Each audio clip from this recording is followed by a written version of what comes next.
Yang paling tepatnya adalah kawin lari. Bab 280. Tiba-tiba, secangkir air ditumpahkan dari atas kepala gadis itu. Cangkir di tangan Jen terjatuh di lantai. Cangkir yang transparan langsung terpecah belah. Ekspresi wajahnya tidak berubah. Dengan nada tenang berkata, "Kutip."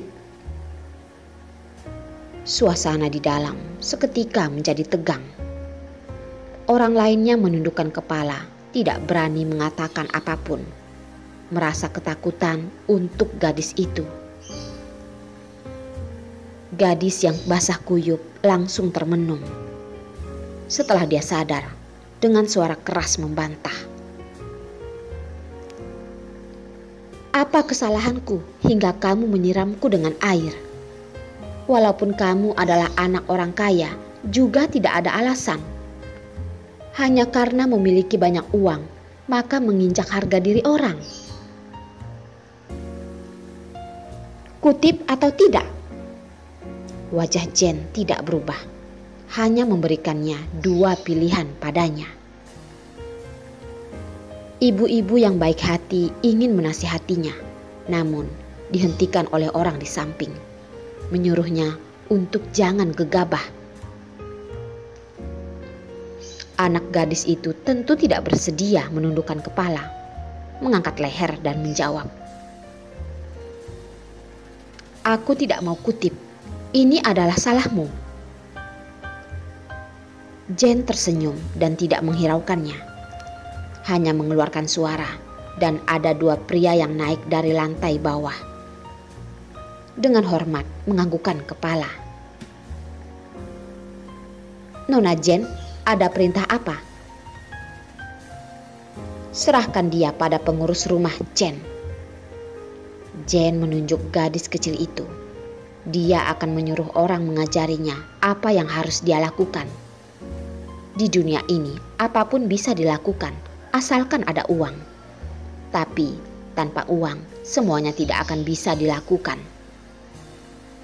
Tidak ada keberadaan orang yang tidak bermoral. "Baik, Nona Jen." Dua pelayan pria itu menganggukkan kepala, berjalan menuju gadis kecil itu. "Tidak, kamu tidak boleh memperlakukanku seperti ini." Gadis kecil dengan ketakutan menggelengkan kepala. Dia barusan menyadari kepercayaan dirinya dibandingkan dengan uang begitu tidak berdaya. Tapi tidak peduli bagaimanapun dia membantah, dia tetap ditarik orang ke bawah. Di saat dia ditarik ke bawah, Jen dengan dingin berkata, "Ingat, kamu hanyalah cacing bawah tanah. Jangan berharap pada keadilan. Orang keji tidak pantas memiliki keadilan, sama seperti Darlin. Dia hanya perlu menggerakkan jarinya dan sudah bisa membuatnya hancur." Gadis kecil itu ingin memohon ampun, tapi mereka sama sekali tidak memberikan kesempatan padanya. Langsung menariknya ke bawah. Pelayan lain hanya mendengar suara gadis kecil itu yang menangis sambil meminta ampun semakin menjauh.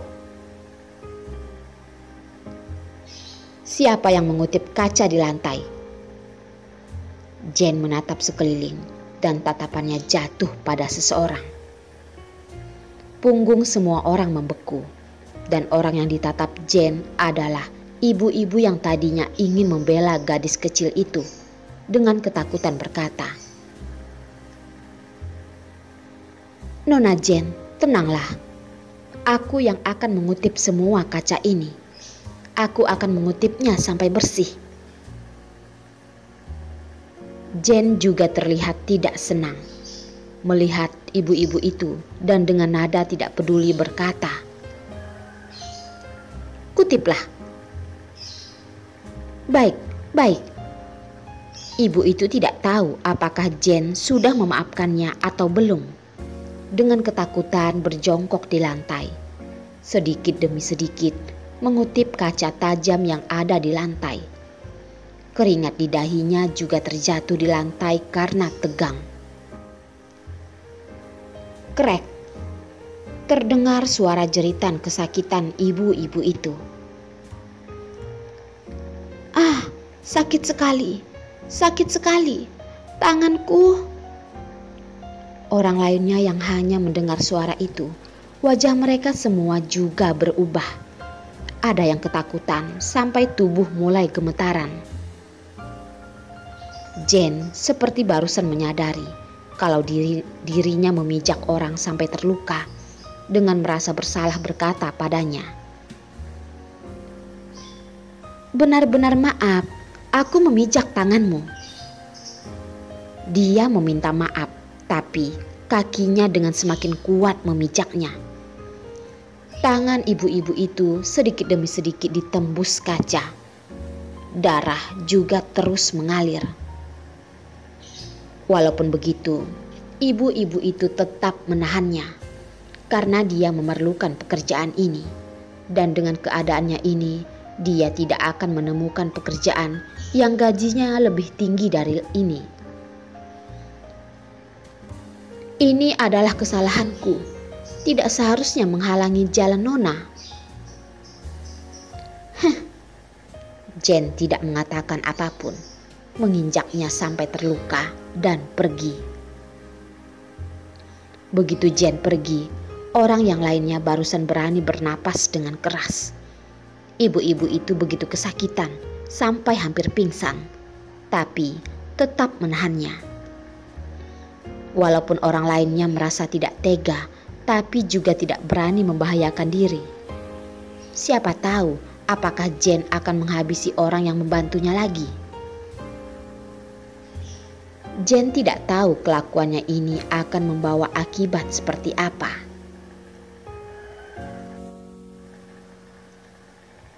Setelah Darlene sampai di luar negeri, dia tinggal di rumah yang disiapkan Hendrik. Pihak dokter juga sudah dihubungi, hanya perlu menunggu pihak rumah sakit selesai mempersiapkan semuanya, dan langsung bisa melakukan operasi. Ponsel barusan diaktifkan dan sudah ada banyak pesan yang muncul. Semuanya adalah perhatian dari Perlina. Karena terlalu banyak, Darlene tidak melihatnya satu persatu lagi. Memikirkan sekarang dalam negeri sedang tengah malam, dia pun tidak menelponnya, hanya mengirimkan satu pesan padanya. Tidak menduga dia barusan mengirim pesan 3 menit, ponselnya langsung berdering. Darlene pun mengangkatnya. Suara Perlina yang melengking pun terdengar. "Darlene, kamu akhirnya mengaktifkan ponselmu. Benar-benar membuatku khawatir." "Iya, kami barusan sampai di tempat tinggal kami dan langsung mengirimkan pesan padamu." Bisa mendengar suara perhatian teman baiknya, Darlene merasa sangat terharu. Saat ini Perlina sambil memegang ponsel, sambil memegang apel dan menggigitnya, berbaring di ranjang. Di belakangnya juga ada pria yang bisa bekerja keras dan bisa menerima emosinya yang sedang mengusiknya. Jangan katakan lagi betapa nyamannya. "Bagaimana? Kesayanganku baik-baik saja kan?" Darlene melihat anak kecil yang sudah tertidur pulas di ranjang, tersenyum dan berkata, "Derek sangat baik. Karena sudah naik pesawat semalaman, dia sudah tidur." "Oh, baguslah. Aku katakan sesuatu hal padamu dulu." Perlina dengan bersembunyi berbicara dengan suara kecil, seperti takut kedengaran seseorang. Orang itu pun terlihat sangat tidak berdaya dan tenaga di tangannya juga semakin kuat. Saat Darlene ingin menanyakan masalah apa, dia pun mendengar temannya menjerit. Aduh, buru-buru dengan perhatian bertanya. Lina, ada apa denganmu? Aku tidak apa-apa, hanya dipijak seekor anjing saja. Darlin tidak bertanya dengan detail lagi dan berkata dengan Perlina. Lina, ada masalah apa yang ingin kamu katakan? Oh, hampir saja aku lupa. Aku hanya ingin memperingatimu. Kamu harus hati-hati di luar negeri. Kalau melihat orang yang dicurigai, ingat harus memukulnya. Perlina dengan sembunyi berkata. Darlin mengira Perlina khawatir kalau mereka dikucilkan di luar negeri. Bagaimanapun, di sini sangat jarang ada orang Asia dan terlihat jelas perbedaannya. Lina, kami baik-baik saja. Semua orang sangat baik. Tempat tinggal yang dicari Hendrik sangat tenang. Lingkungannya juga sangat bagus. Tidak akan terjadi hal yang kamu khawatirkan. Darlin, apa yang kamu katakan? Yang aku katakan bukan ini.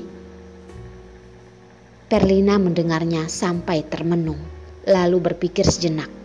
Langsung mengerti kalau Darlin sudah salah mengerti. Yang mereka berdua katakan bukanlah satu hal yang sama. Dia pun dengan kesal dan mengatakannya dengan lebih jelas. Aku bilang agar kamu lebih berjaga-jaga pada Yos. Dia sudah mengetahui kalau kamu pergi dengan Hendrik. Sesuai dengan maksud Yos. Lebih tepatnya adalah mereka kawin lari.